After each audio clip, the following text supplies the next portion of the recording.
Hello everyone, இன்னைக்கு நம்ம என்ன பார்க்க போகிறோம்னு பார்த்தீங்கன்னா 12th மேக்ஸு 8th சாப்டரில் பயிற்சி 8.1ல் ஃபஸ்ட்டு சம் பார்க்க போகிறோம்.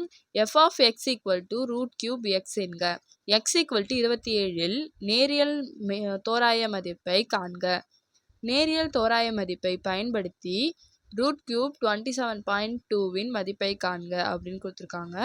இப்போ நம்ம ஃபஸ்ட்டு நேரியல் தோராய மதிப்புடைய ஃபார்முலா எழுதிக்கலாம். இதுதான் அந்த formula. L of x equal to f of x naught plus f dash of x naught x minus x naught. ஓகேவா?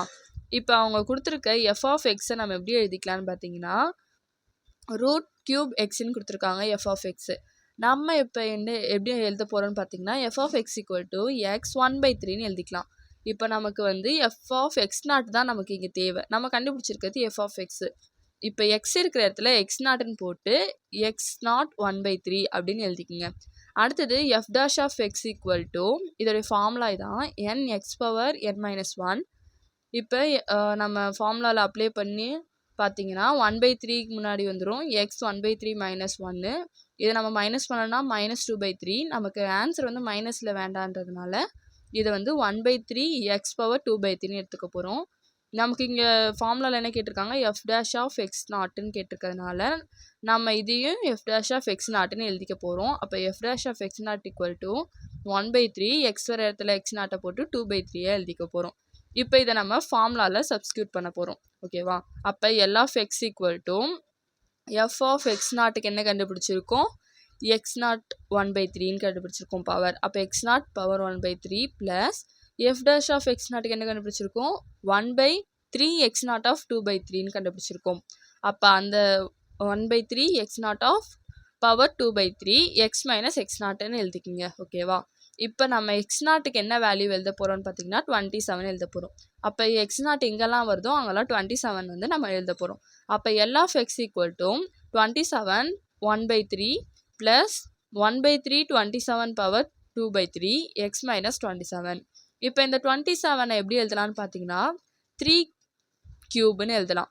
அப்போ 3 கியூப்னு எழுதிட்டு இங்கே 1/3 ப்ளஸ்ஸு அதே மாதிரி இங்கே 27 வர இடத்துல தான் 3 கியூப்னு போட்டுங்க. அப்போ இங்கே இருக்க 1/3யும் இங்கே இருக்க கியூபு கேன்சல் ஆகிடும். அதே மாதிரி இங்கே இருக்க பவரில் இருக்க 2/3யும் இங்கே இருக்க 3யில் இந்த 3யும் இந்த 3யும் கேன்சல் ஆகிடுச்சுன்னா நமக்கு வெறும் 3 + 1/3 3 பவர் ஸ்கொயர் இருக்கும். ஓகேவா? X minus 27. இப்போ இதை வந்து நம்ம ஸ்கொயர் பண்ணோன்னா 9 கிடைக்கும். அப்போ இதை வந்து நம்ம 3 9s are equal to 27. அப்போ இந்த 27 வந்து எல்சிஎம் எடுத்தோம் அப்படின்னா 81 + எக்ஸ் மைனஸ் 27. இங்கே இருக்க 1ஓட இதை மல்டிப்ளை ஆகி எக்ஸ் மைனஸ் 27/27 கிடைக்கும். அப்போ 81 - 27 ப்ளஸ் எக்ஸு. நம்ம இது வந்து இங்கே தனித்தனியாக இருக்கிறத நம்பர்ஸ் எல்லாம் சேர்த்து எழுதிக்கிறோம். அப்போ தான் நமக்கு மைனஸ் பண்ண ஈஸியாக இருக்கும்ன்ட்டு. அப்போ நம்ம சேர்த்து எழுதும் போது 54 + x/27 இருக்குது. இப்போ நம்ம என்ன பண்ண போகிறோம் பார்த்தீங்கன்னா அவங்க கொஷினில் ஃபஸ்ட் என்ன கொடுத்துருந்தாங்க, ரூட் ஆஃப் கியூப் 27.2 உடைய மதிப்பை போட்டு நமக்கு எக்ஸோடைய வேல்யூ என்னன்னு கண்டுபிடிக்க சொல்லியிருக்காங்க. அப்போ நம்ம எல் ஆஃப் எக்ஸுக்கு பதிலாக எல் ஆஃப் 27.2 அப்படின்ற வேல்யூவை போட போகிறோம். அப்போ நம்ம இங்கே கண்டுபிடிச்சிருக்க 54 + x/27 இருக்குல்ல, அந்த ஃபார்முலாவை அப்படியே எடுத்துக்கோங்க. நம்ம கண்டுபிடிச்ச ஈக்குவேஷன் இங்கே எடுத்து எழுதிக்கிங்க. அதில் 54 அப்படியே போட்டுக்கோங்க ப்ளஸ் எக்ஸுக்கு பதிலாக 27.2/27. இது ரெண்டுத்தையும் நீங்கள் ஆட் பண்ணிங்கன்னா 81.2/27 இருக்கும். இதை நீங்கள் டிவைட் பண்ணிங்க அப்படின்னா 3.0074. இப்போ நமக்கு கடைசியாக கிடைக்க வேண்டிய ஆன்சர் இதுதான். இதோட நீங்கள் எழுதி முடிச்சிடுங்க. Okay, thank you. உங்களுக்கு நான் சொல்லிக் கொடுத்தது புரிஞ்சிருந்ததுன்னா ப்ளீஸ் இந்த சேனலை சப்ஸ்கிரைப் பண்ணுங்கள், ஷேர் பண்ணுங்கள். உங்களுக்கு எதாவது டவுட் இருந்ததுன்னா கமெண்ட் செக்ஷனில் கேளுங்கள். தேங்க்யூ.